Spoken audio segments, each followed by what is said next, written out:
अस्सलामुअलैकुम, कैसे हैं आप सब लोग। आ गई है आज आपके लिए बहुत आसान सी बीफ निहारी और इसको बनाएंगे हम अपने सब घर के मसालों से। और आप यकीन करें, एक दफ़ा मेरी रेसिपी ट्राई करेंगे तो भूल जाएंगे अब बिल्कुल बाहर के मसाले। तो चल के रेसिपी स्टार्ट करते हैं।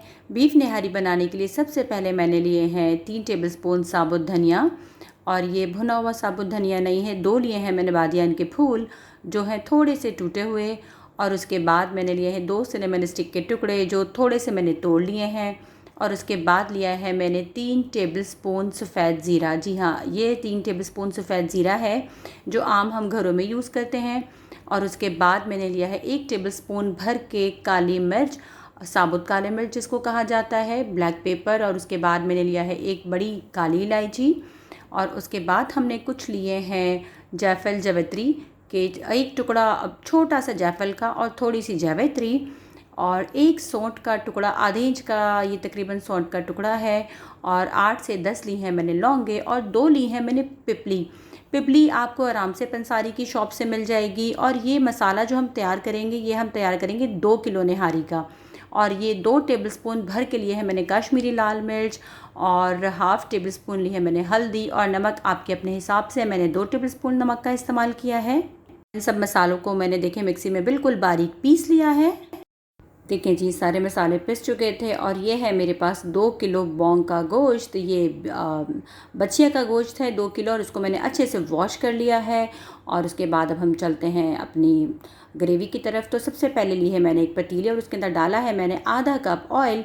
और ऑयल को मैंने हल्का गर्म किया और जो गोश्त मैंने धो के रखा था वो अब हम इसके अंदर डाल देंगे। इस वक्त हाई फ्लेम नहीं करनी, इस वक्त थोड़ी हल्की आंच रखनी है क्योंकि गोश्त के पीस मैंने बड़े इस्तेमाल किए हैं। और अब जाएगा इसके अंदर 3 टेबलस्पून के करीब अदरक लहसुन। अदरक लहसुन भी इसके अंदर जाने के बाद हम इसके अंदर अपने साथ पहले तो हम इसको अच्छे से भून लेंगे कि गोश्त का कलर चेंज हो जाए और इसका कच्चापन निकल जाए।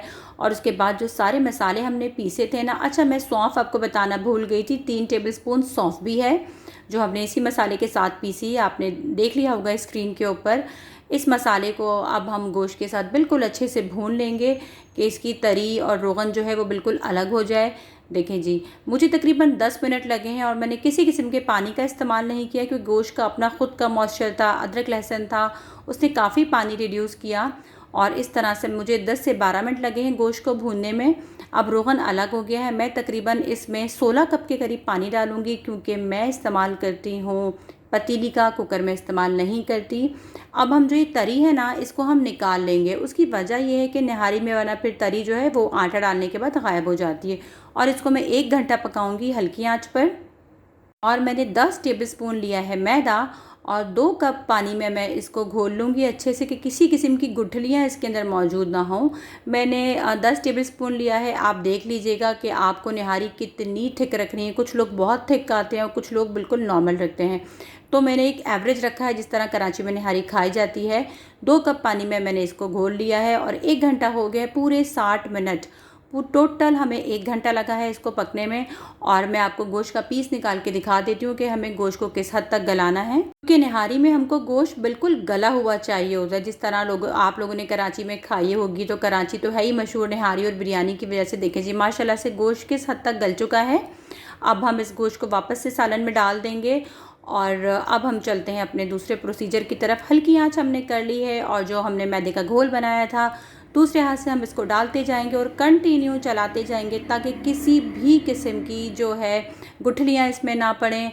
और हल्की आंच पे हम इसे 10 से 12 मिनट मज़ीद पकाएंगे और बीच बीच पे हम चमचा चलाते रहेंगे ताकि निहारी मैदे के घोल के साथ नीचे लग ना जाए। लेकिन लगती तो नहीं है, लेकिन अगर किसी पतीले की तली पतली हो तो लग भी सकती है। लिहाजा हम इसको 15 से 20 मिनट हल्की आंच पे पकाएंगे और बीच बीच में चमचा चलाते रहेंगे। देखिए जी, निहारी तकरीबन रेडी हो गई है।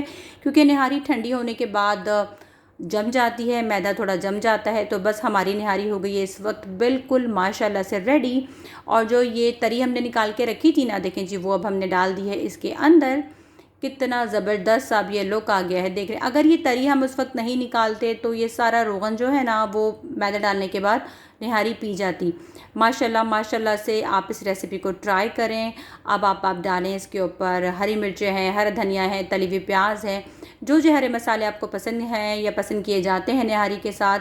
कैसी लगी मेरी रेसिपी, मुझे फ़ीडबैक ज़रूर दीजिए। और मुझे बताइए कि मेरी रेसिपीज़ कैसी होती हैं, मुझे टैग कीजिए इंस्टा पे, मेरे इंस्टा की आईडी मेंशन है डिस्क्रिप्शन में। मेरे चैनल को लाइक करें, सब्सक्राइब करें, शेयर करें। फ़ी अमान अल्लाह, अल्लाह हाफ़िज़।